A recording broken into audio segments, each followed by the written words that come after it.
So,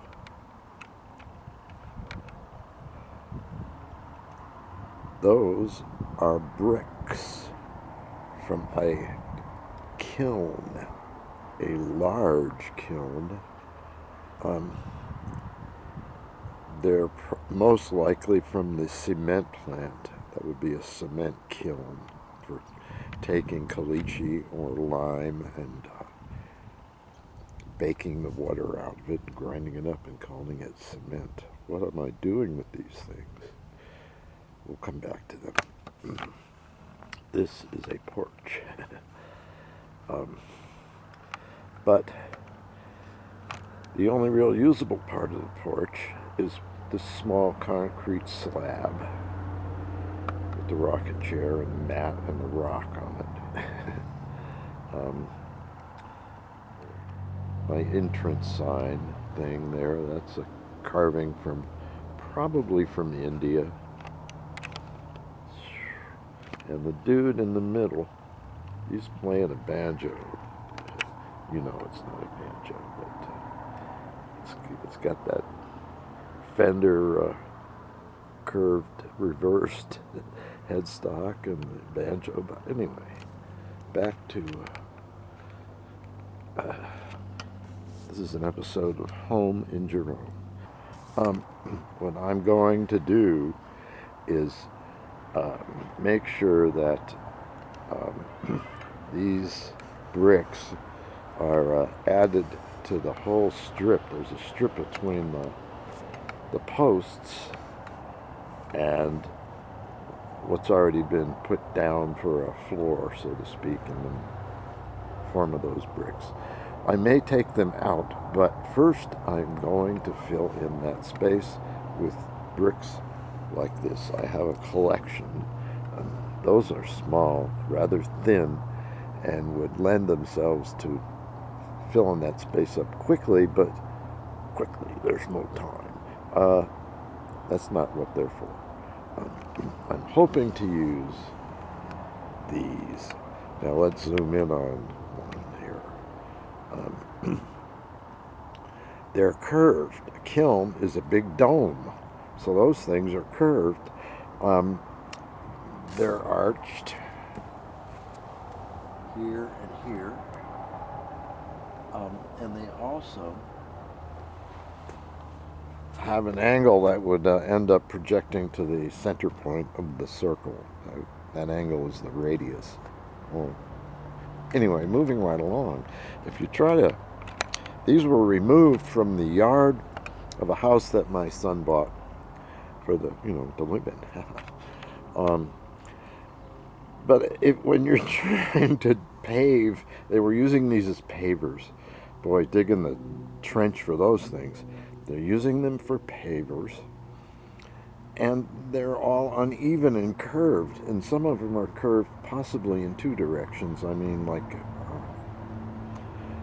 anyway, you can see what I've done here to straighten it out. If you take one with the radius going, let's say the arch going inward, and made it to one with the arch going outward, you've negated that radial angle that we're looking at from above, and you've also pretty much straightened out the curve. Now the next course, so to speak, repeats the process, but you'll notice there's going to be some gaps. Well, life is, see, because of that radial angle, the front edge of that back brick is wider than the back edge of the front brick.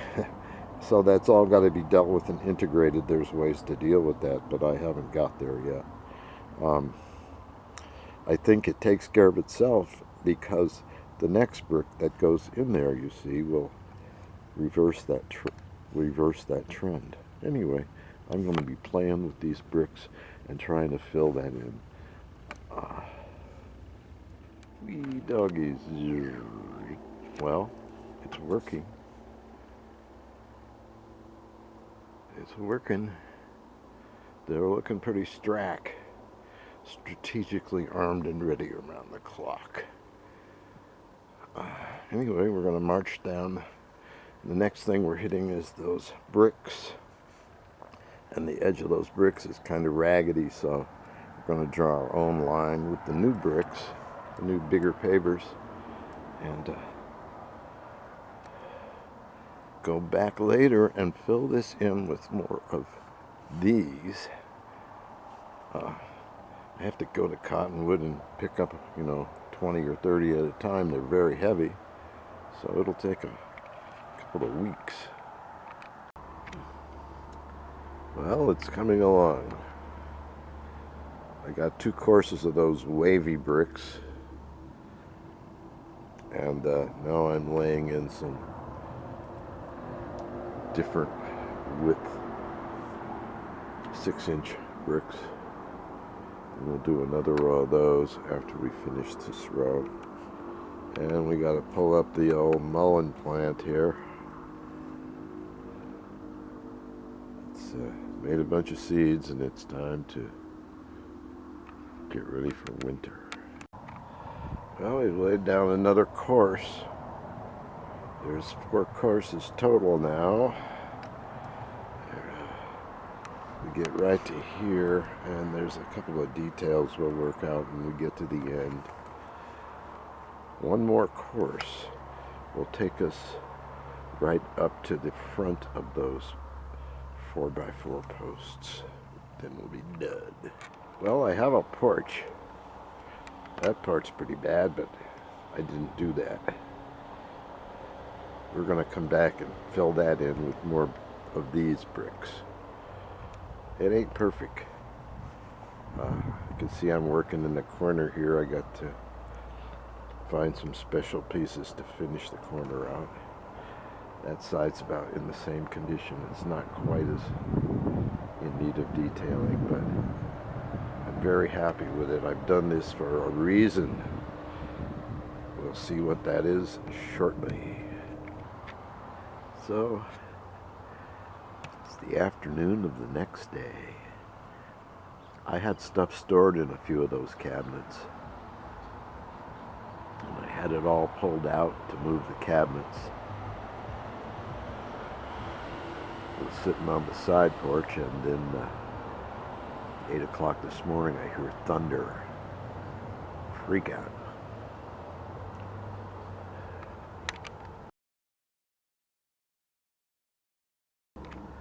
So, I've had those cabinets, I've collected them, and had them on the side porch, but I need a roof.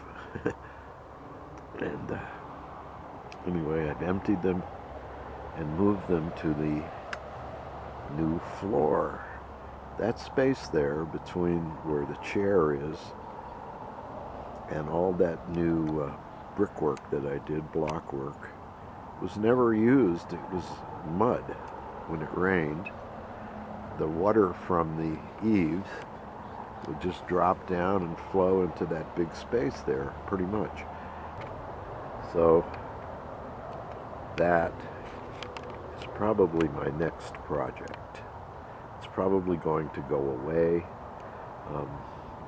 That thing in the middle is just a nice big old rock that looks groovy. The front of the porch will be that area you can see right in front of the zero, right in there, will be where the flowers are planted. I'll make a nice little place for it when I'm caught up.